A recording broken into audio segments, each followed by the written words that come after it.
നമസ്കാരം.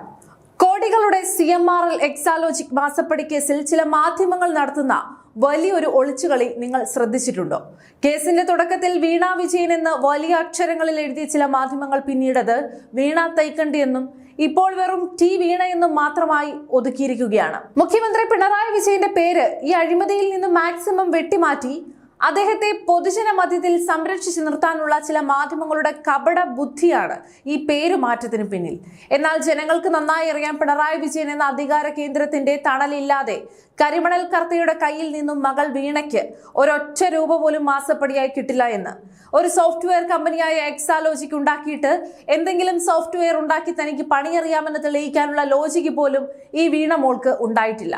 എന്നിട്ടാണ് കടൽ തുറന്ന് മണ്ണുമാന്തി ആണവോർജ്ജത്തിലുള്ള വിലപിടിപ്പുള്ള ധാതുക്കൾ വിദേശത്തേക്ക് കടത്തുന്ന ഒരു കരിമണൽ കമ്പനിക്ക് മൈക്രോസോഫ്റ്റ് ഓഫീസ് ഇൻസ്റ്റാൾ ചെയ്തു കൊടുത്ത വകയിൽ 2.78 കോടി രൂപ അക്കൗണ്ടിൽ വന്നു എന്ന് കള്ളം പറയുന്നത്.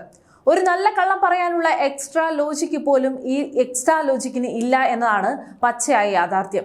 ഇവിടെ കുത്തിയിരുന്ന് വെബ്സൈറ്റുകളും ഇമെയിലുകളും ഹാക്ക് ചെയ്യുന്ന പ്രൊഫഷണൽ ഹാക്കർമാർക്ക് കേസും ഒരു സേവനവും ചെയ്യാത്ത വീണ വിജയന്റെ അക്കൗണ്ടിലേക്ക് കോടികളാണ് ഒഴുകുന്നതും.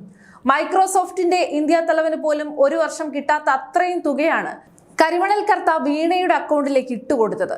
ഇത് വെറും ഒരു ലോക്കൽ കമ്മിറ്റി ക്യാപ്സ്യൂൾ കൊണ്ട് ന്യായീകരിച്ച് വെളുപ്പിക്കാൻ പാർട്ടി എത്ര ശ്രമിച്ചാലും ജനങ്ങൾ അത് വിശ്വസിക്കില്ല. ഈ ചോദ്യം ചെയ്യലിന് വീണയും ഭർത്താവ് മുഹമ്മദ് റിയാസും കൂടി ED ഓഫീസിൽ നൈസായി വന്നിറങ്ങുന്നത് കാണുമ്പോൾ ഇന്ന് വിവിധ കേസുകളിൽപ്പെട്ട് ജാമ്യം കിട്ടാതെ ജയിലിൽ കിടക്കുന്ന CPM അണികളുടെ അവസ്ഥയൊന്ന് ആലോചിച്ചു നോക്കണം. അണികൾ തെരുവിൽ തല്ലുകൂടി ജയിലിൽ കിടക്കുമ്പോൾ നേതാക്കളുടെ മക്കൾ വൻകിട മുതലാളിമാരിൽ നിന്നും മാസപ്പടി വാങ്ങി സുഖജീവിതം നയിക്കുകയാണ്. ഇനി നമുക്ക് ഈ കേസിന്റെ മറ്റൊരു വശം കൂടി പരിശോധിക്കാം. ഇത് വെറുമൊരു 2 കോടിയുടെ സാധാരണ കൈക്കൂലി കേസല്ല. CMRL കൈക്കൂലി കൊടുത്ത് കേരളത്തിന്റെ തീരത്തു നിന്നും കരിമണലൂറ്റി വിദേശത്തേക്ക് കയറ്റി അയച്ച വഴിയിലൂടെ ദേശീയ അന്വേഷണ ഏജൻസികൾ കൃത്യമായി സഞ്ചരിച്ചാൽ അത് എത്തിച്ചേരുന്നത് മറ്റു വിദേശ രാജ്യങ്ങളുടെ, ചിലപ്പോൾ ശത്രു രാജ്യങ്ങളുടെ വരെ ആണവ പ്ലാന്റുകളിലേക്കാവാം. ഇറാന്റെ ആണവ പദ്ധതിക്ക് ആവശ്യമായ തോറിയവും ഇൽമാനൈറ്റും മോണോസൈറ്റും അടക്കമുള്ള അതീവ റേഡിയോ ആക്റ്റീവ് ധാതുക്കൾ ഈ കരിമണലിൽ അടങ്ങിയിട്ടുണ്ട്. ഈ റേഡിയോ ആക്റ്റീവ് ധാതുക്കൾ എവിടെയും അടച്ചു വെക്കാൻ പറ്റില്ലല്ലോ. അതിന് 500 കോടിയെങ്കിലും മുടക്കുന്ന വൻകിട വിദേശ കമ്പനികളുടെ സഹായം വേണം.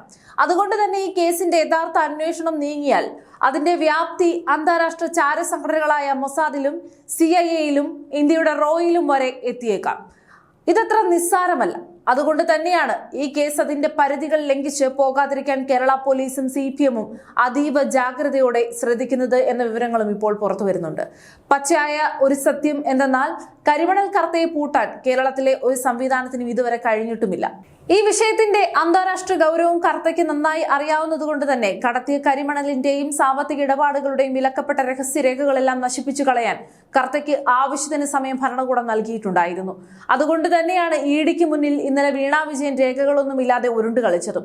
ഇനി ഈ മണൽ പോയ യഥാർത്ഥ വഴി കണ്ടെത്തണമെങ്കിൽ ഒരു സുപ്രധാന കേന്ദ്ര ഏജൻസി ഓപ്പറേഷൻ തന്നെ വേണ്ടിവരും. കരിമണൽ കർത്തയുടെ കയ്യിൽ നിന്നും പണം വാങ്ങിയവർ ആരായാലും, അത് മുൻ മുഖ്യമന്ത്രിയുടെ കുടുംബമായാലും ശരി, വരും ദിവസങ്ങളിൽ അവർ തീഹാർ ജയിലിൽ കിടക്കേണ്ടി വരുമെന്ന് ഉറപ്പാണ്. അഴിമതിയുടെ കരിമണൽ കോട്ടകൾ നിയമത്തിന് മുന്നിൽ തകർന്നടിയുന്ന കാലം ദൂരെയല്ല.